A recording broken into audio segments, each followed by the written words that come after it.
Leaving the hospital may feel like a relief. It may feel scary, or you may be too exhausted to notice. It's your first night home as your new family unit. For smooth, regular births referred to by medical professionals as uncomplicated, normal vaginal deliveries, most women are home after a couple days.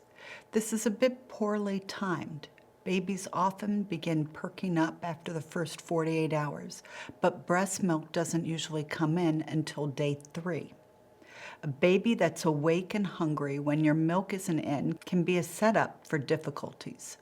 It always seems to become the most stressful around 2 or 3 in the morning when you've nursed until your nipples are sore, you haven't slept much in 3 days, and your baby is clearly very hungry, but your milk hasn't come in yet.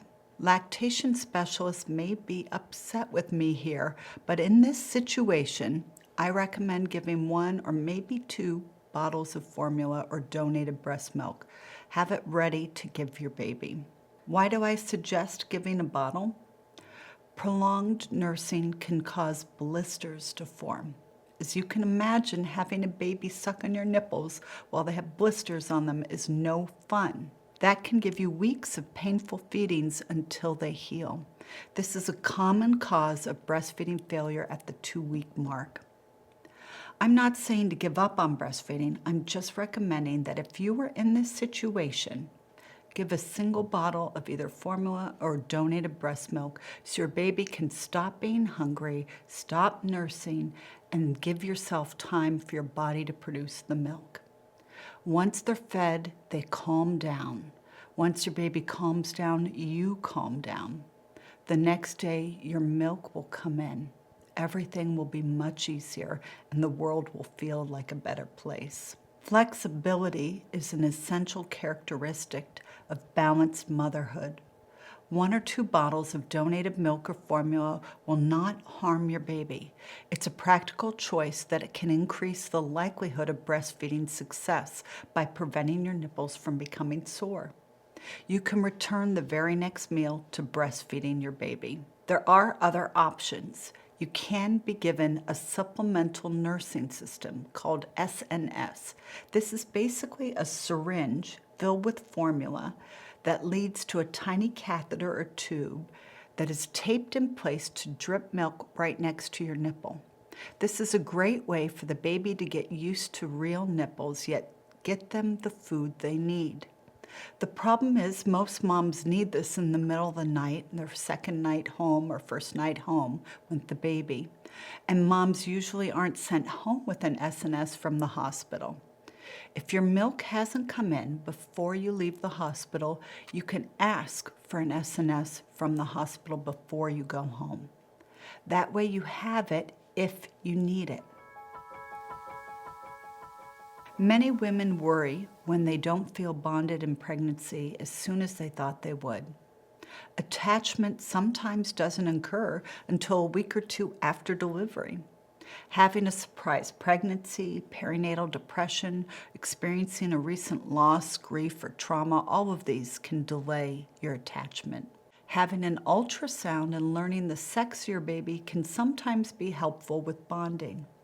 Knowing the sex can help you visualize your future child. If you have a strong preference for one sex over the other, finding out whether your baby's a boy or a girl in utero can provide you early relief or give you time to grieve and accept before your baby's born. It's common to wish for one particular sex of the child, but if you want the sex to be a surprise, an ultrasound is usually not necessary for the purpose of bonding. Some birth educators believe that receiving an epidural during delivery impairs bonding. That's simply not true. Enduring pain has nothing to do with one's ability to bond. In addition to treating any depression, breastfeeding also facilitates bonding and attachment. Oxytocin, the hormone to signal the milk letdown reflex, causes the mother to feel a sense of deep satisfaction and trust. Breastfeeding provides you with lots of extra close snuggle time and makes you a special person to your baby. Your first poop. If you think giving birth was bad, wait until you have your first poop. No, I'm joking a little bit, but your first bowel movement is not nearly as difficult as giving birth, but it can sometimes be problematic. Women can tend to get a little backed up after having a baby. The last thing you want to have to do after giving birth is to bear down hard a week later. So from woman to woman, I want to spare you that experience. So what can you do? Well, drink lots and lots of water after you have a baby. Then the day after you give birth, begin taking a stool softener called docusate sodium. Hold off on starting any iron supplements you may have been prescribed until after your first bowel movement. The ferrous sulfate form of iron can cause constipation. Limit any unneeded narcotics for pain because these also cause constipation. If you need to take them, and you might, especially after a C-section, make sure you're on that stool softener. Glycerin suppositories can help soften stool that you might have difficulty passing. These are cheap at every drugstore and don't require a prescription. And if none of that works and you still haven't had a bowel movement by day 4, certainly by day 5, call your doctor. They can give you help. Will pooping prevent PPD? Highly unlikely, but anything we can do to make each stage smoother will make this experience more enjoyable and a lot less overwhelming.